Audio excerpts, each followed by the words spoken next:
Well, have a happy slobby new year, everybody. Okay, overnight oats thoughts. This is only like 10% articulated in my brain, and I'm just gonna put it out there, see where it goes. Oops, just made a noise or dropped a thing. Oh well. Okay, so I saw this TikTok. It was really beautiful. It was this woman. She was kind of reflecting on this relationship she had and why it didn't work out, and it had really devastated her for the last like 5 6 months. And it is kind of a hopeful message about how she's taking in the new year, and she's doing like a full life audit, and she's like finding her joy and all these really beautiful, wondrous things. And it was a pretty inspiring video, and yeah, I wish her nothing but the best. But it also was a bit of one of those, yeah, New Year's resolution. Yeah, I'm going to fully turn my life around. The reason that I'm not fully satisfied, or the reason I have these problems, is that I haven't been doing the right things. It's that I haven't been figuring out exactly what I need and what my goals are. And just kind of the tenor, I think, of a lot of those messages when we are sharing our dreams and our desires and our goals and our wants. A lot of times, I think in this culture and in just this country and in the ways we're taught to think about things and to also share things with others, it's so much focused on, almost goes into the self-help world. And I just see so many similarities with that, and with the ways that we're kind of blamed for all of our shortcomings, and we blame ourselves, and we sometimes lose a bit of a perspective on just the whole context of everything, and lose perspective on the fact that, yeah, life's kind of hard and you might be struggling.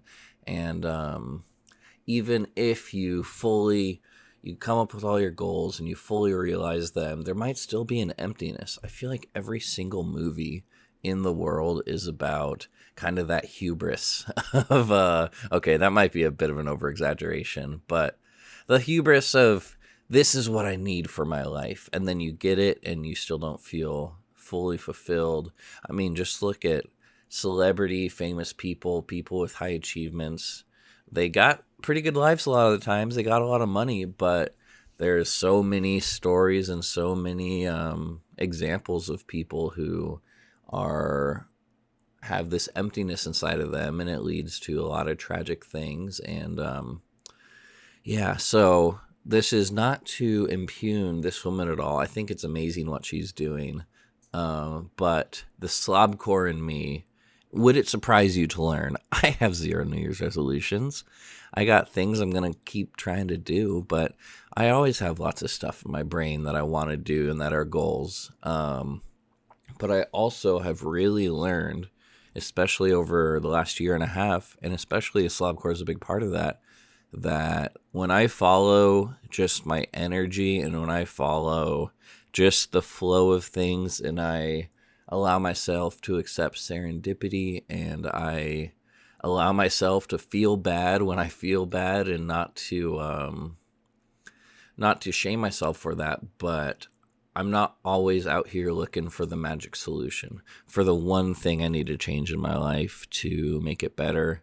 And in this time where I've just been a lot more, even pushing through my anxiety of the unknown, or of how is this going to be received, or what is this person maybe thinking of me, as I've kind of let go of those worries, because I really, especially, I'm 27, so many of my peers, so much of my generation were paralyzed by anxiety. I've definitely been there.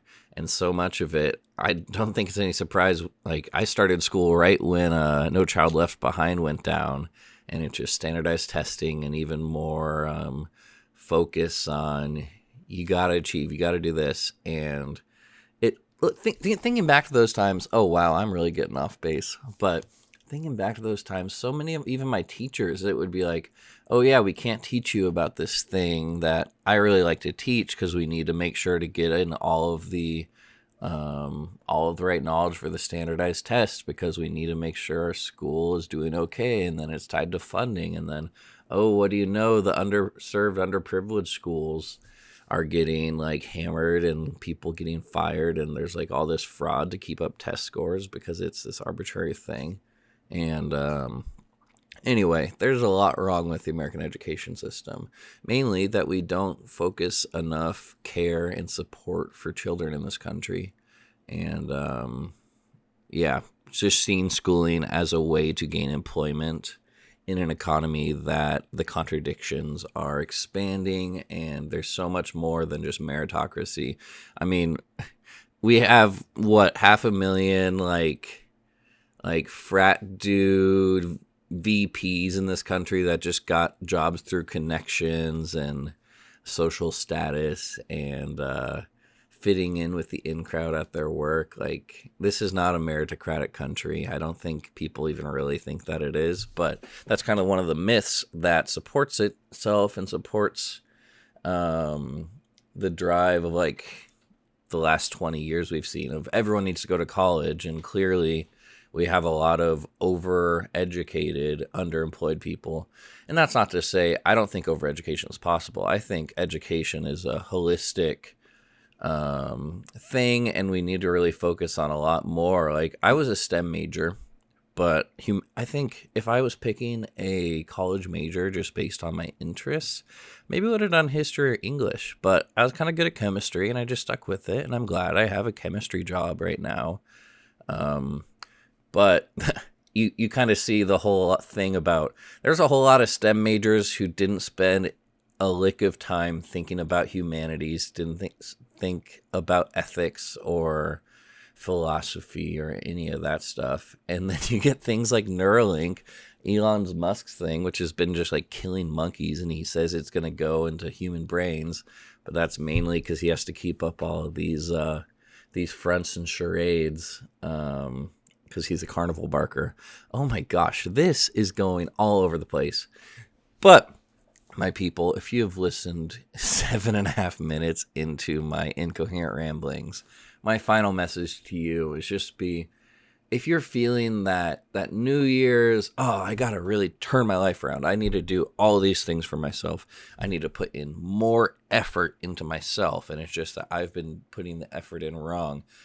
I really hope that you can kind of drop that shame and that guilt and that self-manipulation and that self-judgment, because it really doesn't serve a purpose. And if that's what you feel when you see other people trying to achieve their dreams and trying to articulate that, I hope you can look inside and just figure out what you need. And I found that a lot of times what people need is just to take off the brakes that you've set on yourself because you think you're not going to achieve. That's definitely helped me out in the last 1.5 years.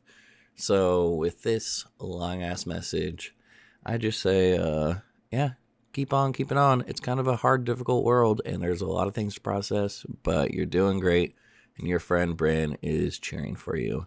All right, tiddly-too, tiddly-ta, bye-bye.